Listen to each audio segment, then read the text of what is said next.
Artinya apa? Sesuatu yang menguduskan atau sesuatu yang dipakai untuk menguduskan.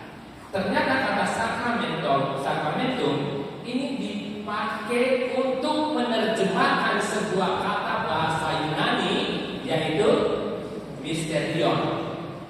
Sesuatu itu dipraktekkan, bukan teori baru dipraktekkan. Cara berpikirnya gitu, ya. Mereka bisa saja belum punya istilah sakramentum, tetapi itu sudah dipraktekkan. Paham ya? Istilah sakramentum bisa saja kemudian munculnya, tetapi prakteknya sudah ada. Nah, sakramen yang paling pertama yang sering dipraktekkan saat itu ada dua sakramen itu apa? Baptis dan Ekaristi. Nah, tindakan baptis, tindakan Ekaristi zaman itu lumrah, walaupun belum dengan istilah sakramentum. Dalam penggunaannya selanjutnya kemudian mereka melihat perayaan suci dan juga makna tadi, sesuatu yang dipakai untuk menguduskan, kalau digabungkan punya nuansa makna baru, yaitu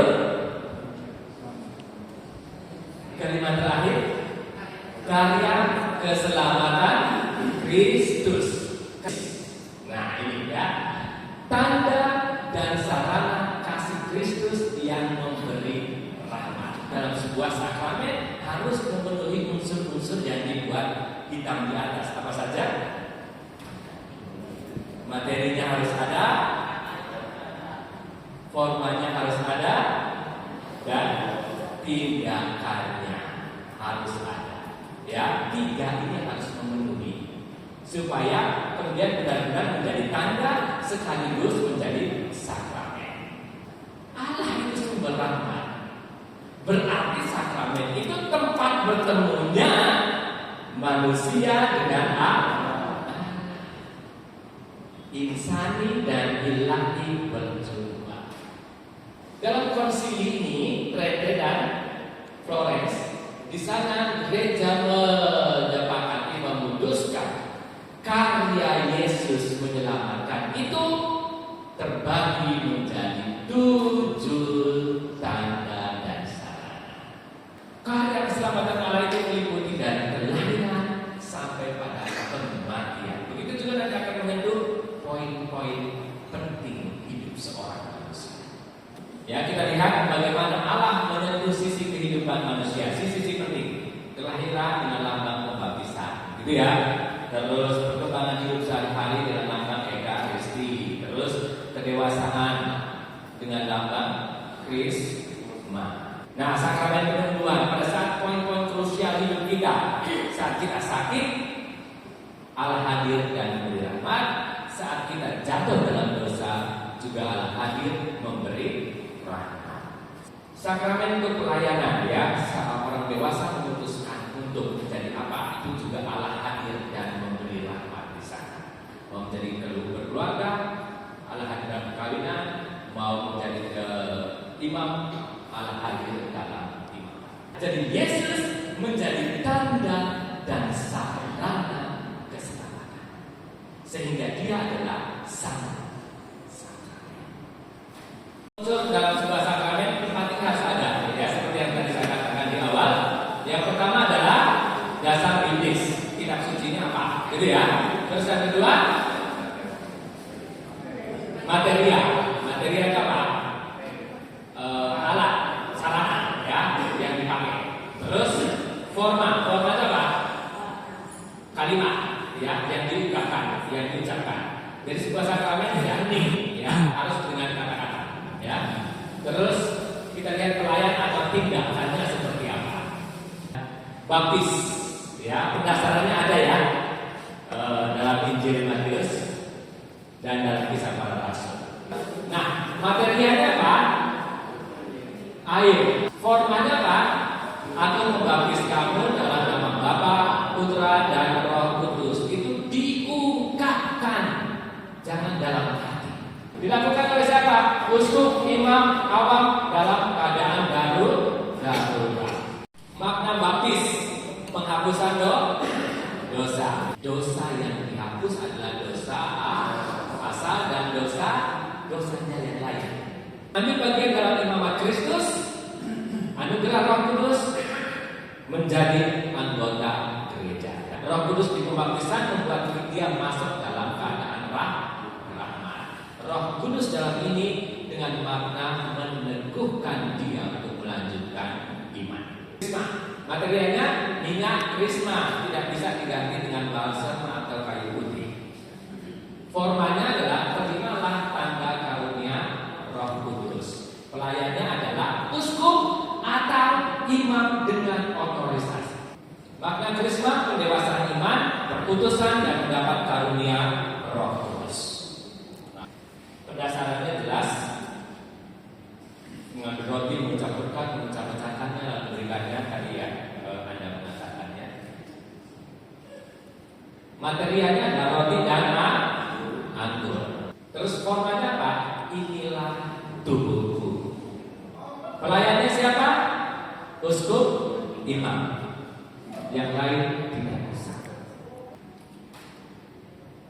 Imamat pendasarannya ini. Jangan lalai dalam menggunakan karunia yang ada padamu, yang telah diberikan padamu oleh Tuhan, dan dengan penumpangan tangan sidang penabuhan. Materialnya adalah penumpangan tangan. Jadi imamat itu ya materialnya masih di penumpangan tangan. Pelayannya adalah uskup. Formanya itu ya kalimatnya. Makna imamat melanjutkan 3 tugas Kristus dari imam, nabi dan raja. Rahmat khusus bagi bertabi. Jadi seorang yang menerima tabisan itu mendapat uskup. Tabisan khusus dia menjadi uskup. Tabisan imam dia menjadi imam. Itu rahmat khusus. Tabisan diakon dia menjadi diakon. Perkawinan pendasarannya itu material mempelai laki-laki dan perempuan. Pelayannya uskup, imam, dan kedua mempelai dan 2 saksi. Ini penting nih saudara. Imam dan para saksi, saya menyatakan dengan tulus ikhlas bahwa yang hadir di sini itu kalimat itu kan diucapkan oleh pasangan laki-laki atau perempuan, bukan oleh imam. Berikut adalah pengurapan orang sakit. Kalau ada seorang di antara kamu yang sakit, baiklah dia memanggil. Itu berdasarnya. Terus pengurapan orang sakit materialnya adalah minyak orang sakit. Oleh terus pelayannya ada imam atau uskup. Forma semoga karena pengurapan suci ini amin. Karena rahmat yang dia dapat adalah pengampunan dosa. Oh ya, ini penting ya. Partisipasi dalam misteri wafat dan kebangkitan Kristus. Ini penting sekali. Pengakuan dosa, pendasaran biblisnya demikian. Terimalah Roh Kudus. Kalau kamu mengampuni dosa orang, dosanya diampuni. Itu kalimatnya Yesus dong. Materialnya apa? Coba pengakuan dan denda. Pelayannya adalah uskup atau imam, tidak yang lain. Format, aku melepas engkau dari dosa-dosa. Dalam nama Bapa, Putra dan Roh Kudus. Karena pengakuan dosa ini ya, perdamaian dengan Allah, gereja dan diri sendiri dan alam kita, dan kita mendapatkan rahmat pengampunan. Lihatlah pengakuan dosa sebagai sidang. Pimpinnya adalah pemimpinnya ilahi.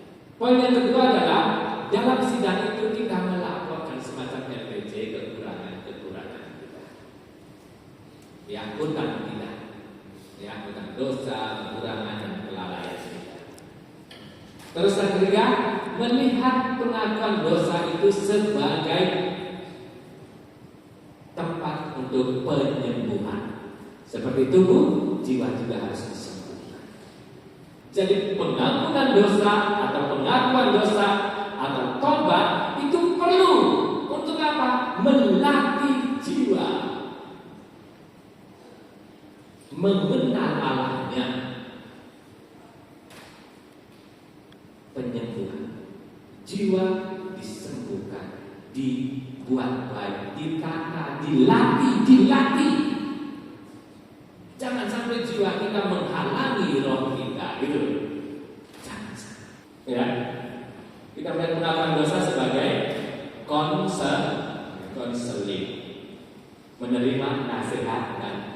rohani. Dan lihat momen pengakuan dosa sebagai pertemuan untuk pelepasan, kelegaan, pelepasan, kelegaan.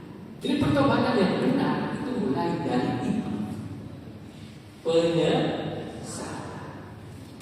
Setelah itu baru pengakuan, mengungkapkan.